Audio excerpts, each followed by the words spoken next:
Olá, segundo o Instituto Nacional de Meteorologia, Mato Grosso já está em alerta laranja para a umidade relativa do ar. A semana começou com temperaturas muito altas, 38, 39, 40 graus, e a umidade em torno de 20 graus.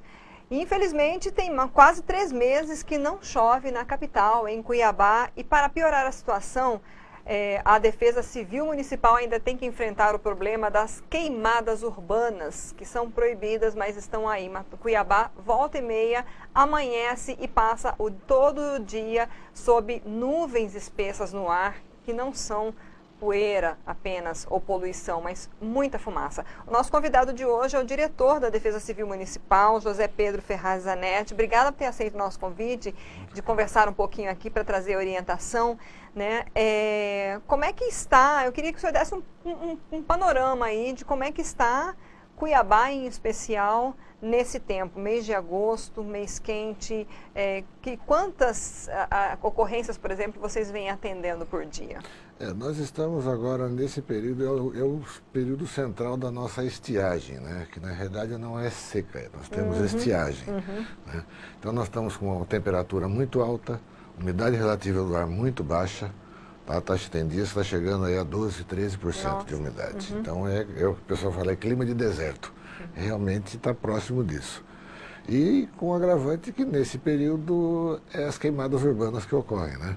É a junção, né? Temperatura alta, umidade baixa e muito vento, o capim, todo o capim, o mato que nasceu no período chuvoso agora está seco. Então, qualquer foco de fogo, qualquer ponto de ignição se transforma numa grande queimada. Das ocorrências que vocês vêm atendendo, essas queimadas, elas são realmente provocadas por pessoas ou tem aquela questão também de espontânea, combustão espontânea? Quanto disso é provocado? Olha, a gente diz que 99% é provocado.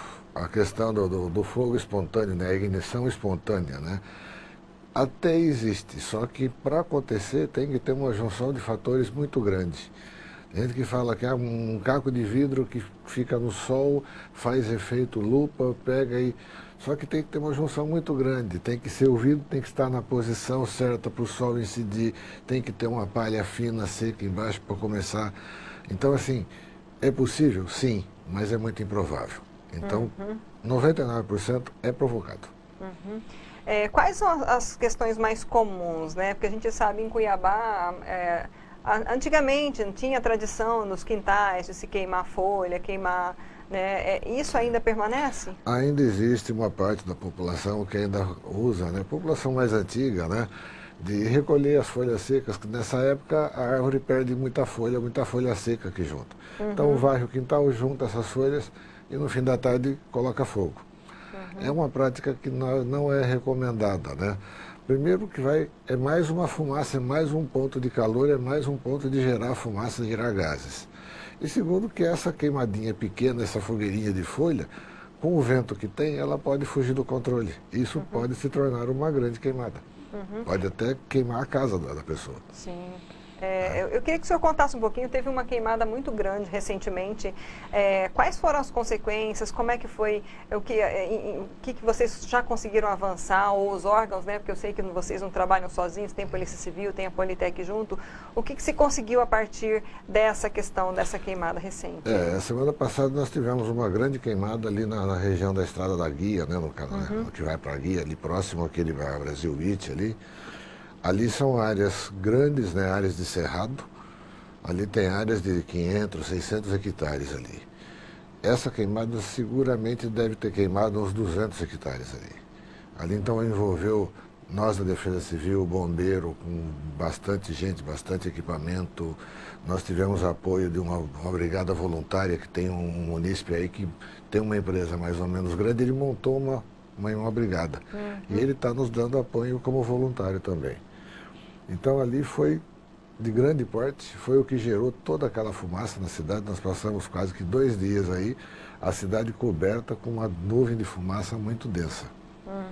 Esse é um problema sério, que essa fumaça é tóxica, vai fazer mal para a população, vai criar problema respiratório. E o maior complicador que nós vemos nessa situação, na atual situação, Nós estamos com uma pandemia do Covid que causa problema respiratório. Aí você junta essa fumaça, quem não pegou o Covid, ele vai ter que se tratar. Ele vai procurar uma unidade de saúde. E nessa unidade de saúde também está recebendo casos de Covid. Então você cria um ponto de contágio ali. Então é uma situação, é um agravante maior para essa questão. E nesse caso daí, dessa grande queimada, conseguiram já chegar a um suspeito? Olha, hoje eu tive notícias que a Polícia Civil e o Politec estavam fazendo investigações ali. Me parece, eu não tenho informação oficial, mas parece que eles estavam localizando o ponto de origem. Então, uma vez localizado esse ponto, dá para se ter uma noção, dá para se chegar a um possível responsável. Falando em responsabilidade, então, o que pode acontecer com uma pessoa que seja pega botando fogo no seu terreno ou no seu quintal, né? Ou, de repente, o dono do terreno está lá, não é utilizado, mas tem um dono, né? Sim. Essas pessoas também podem ser responsabilizadas? Pode. Pela legislação nossa, a queimada urbana ela é proibida o ano todo. Então não pode queimar dentro da área urbana. É previsto multa, tá? Essa multa ela é aplicada ao proprietário do terreno, tá? Independente se foi ele que provocou, queimou fogo ou não. Porque parte da premissa, se o proprietário do terreno ele tem por obrigação manter o seu terreno limpo. A lei fala, tem que ser limpo, sem mato e murado, e com calçada feita. Então, se juntou mato e queimou, é porque ele não manteve limpo. Então, a multa é aplicada no proprietário. Sem contar que a queimada é crime ambiental. Então, se for pego em flagrante provocando a queimada, dá prisão, é crime ambiental. Sem fiança. Sem fiança. Nós tivemos um caso semana passada que a brigada minha, os meus agentes lá, eles estavam voltando de um atendimento lá na região do Tijucal. E quando passou pela Fernando Correia, populares chamaram a atenção, fizeram parar e tinha uma fumaça embaixo da ponte. Eles desceram, pegaram uma pessoa colocando fogo. Eles deram voz de prisão, chamaram a guarnição da PM, levamos ele para o CISC, ele foi autuado como crime ambiental. Então, então, isso é muito grave, né? E acho que às vezes as pessoas não têm noção, às vezes não tem noção como se diz, do tamanho do crime. Né? Acha que não vai acontecer nada, talvez uma certeza de impunidade, né? Mas não existe. Todos os casos que nós estamos pegando é aplicado multa e como esse caso, se pegar em flagrante, vai ser encaminhado para a DEMA, vai para a delegacia e vai ser autuado como crime ambiental. A DEMA, para quem não sabe, aqui em Cuiabá, né, Delegacia do Meio Ambiente, né? Eu vi, assim, uma notícia dentro do site de vocês, que vocês já multaram uma empresa em 308 mil por queimada urbana, que durou 4 dias no Parque Geórgia. Como é que é aplicada essa multa? Como é que se chega ao valor da multa? Pelo tamanho do terreno, a dimensão? Em função da área. A multa ela começa em R$ 950 para terrenos de até 500 metros quadrados. De 500 a 1.000... Eu não me falho agora, acho que é R$ 1.600, mais ou menos, não me lembro o valor exato. E terrenos acima de 1.000 é R$ 2.600 mais R$ 1.300 a cada 1.000 metros. Então, se você pegar uma área, vamos supor, 1 hectare de 10 mil metros quadrados, vai gerar uma multa nesse valor. Como esse aqui, né? E nesse caso aqui, por ser crime ambiental, a empresa também pode responder como pessoa jurídica, né? Também pode responder.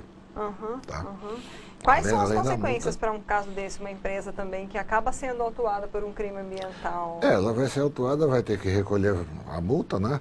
E vai para a justiça, não fala Ministério Público, né? Vai em juízo para responder pelo crime ambiental. Aí vai entrar na legislação de crime ambiental, aí os responsáveis pela empresa que vão ter que responder, né? Como é que são os prazos para pagamento? Essas multas que a gente ouve muito, né? Aplicou a multa, mas elas são pagas, estão sendo pagas? Para onde vai esse dinheiro? Essas multas, é como funciona, né, essa parte de atuação da prefeitura. O fiscal lavra a multa, é notificado o infrator e essa notificação dá recebimento, né? Essa multa entra no sistema, ele tem prazo para defesa. Aí ele faz a defesa dele em primeira instância. Se for derrotado, a multa vai ter que ser paga. Ele tem uma segunda chance, que é o que a gente fala julgamento em segunda instância. Caso tenha mais alguns fatos novos, né, que possa anexar o processo e tal. Senão a multa fica pendente, ele vai ter que pagar. Se ele precisar de uma certidão negativa ou abrir uma firma, alguma coisa, ele não vai conseguir. E o dinheiro dessa multa é aplicado onde, quando é recolhido? Nesse caso, esse dinheiro vai para o Fundo do Meio Ambiente. Ele é aplicado dentro da área do meio ambiente. Ele não entra na receita geral, digamos assim. Então, assim, quando as pessoas, a gente viu aí, o senhor citou um caso de alguém que, né, as pessoas viram e denunciaram uma equipe que estava passando, mas onde fazer essa denúncia? Tem um telefone, um site, pode um ligar, e-mail? ou pode ligar direto para o bombeiro do CIOSP, né, 193, ou pode ligar no nosso telefone lá da Defesa, 3623-9633. Esse é o telefone fixo nosso lá. Nós atendemos em horário comercial nesse telefone, mas toda ligação que chega é gerado um boletim de ocorrência encaminhado dentro do possível, como nós estamos nessa pandemia, que eles estão com uma equipe um pouco mais reduzida, né? Mas dentro do possível é feito o atendimento. E esse atendimento, a equipe vai lá, se tiver queimando, debela o fogo, né, apaga, identifica as coordenadas do imóvel para identificar o proprietário para o fiscal autuar. Aproveitando o tema da pandemia, houve alguma alteração assim na rotina de trabalho de vocês? Porque muita gente acabou passando a trabalhar em home office, ou reduziu o horário, ou teve equipe que foi reduzida porque muita gente teve que se afastar por ser grupo de risco. Como é que foi na Defesa Nós Civil estamos, Municipal? seguindo os protocolos, né? Nós estamos com dois funcionários, né, que fazem parte do grupo de risco, que estão trabalhando em home office. O resto do pessoal a gente tinha escalado, né? Dia sim, dia não, para manter tal. Mas já com essa melhora um pouco na situação e com a piora da situação das queimadas, né? A partir de hoje nós retornamos ao horário normal, a carga horária normal de todo mundo. Alguma coisa que a gente não falou que o senhor queira destacar ou deixar de repente uma mensagem aí para as pessoas? Eu acho que as recomendações que a gente costuma fazer nunca é demais de falar, né? Nós estamos numa época muito quente, umidade muito baixa, ar muito seco. Então é procurar se hidratar bastante, tomar bastante água, bastante suco, evitar se expor ao sol, especialmente entre 10 da manhã e 4 da tarde, que é o pior período, que é mais quente e mais seco, né? A umidade está mais baixa. Evitar exercícios físicos, né? Quem tem costume de fazer caminhada, de sair, ou fazer bem cedinho de manhã ou bem no finalzinho da tarde. Se não tiver muita fumaça também, Se né? não tiver muita fumaça, é verdade.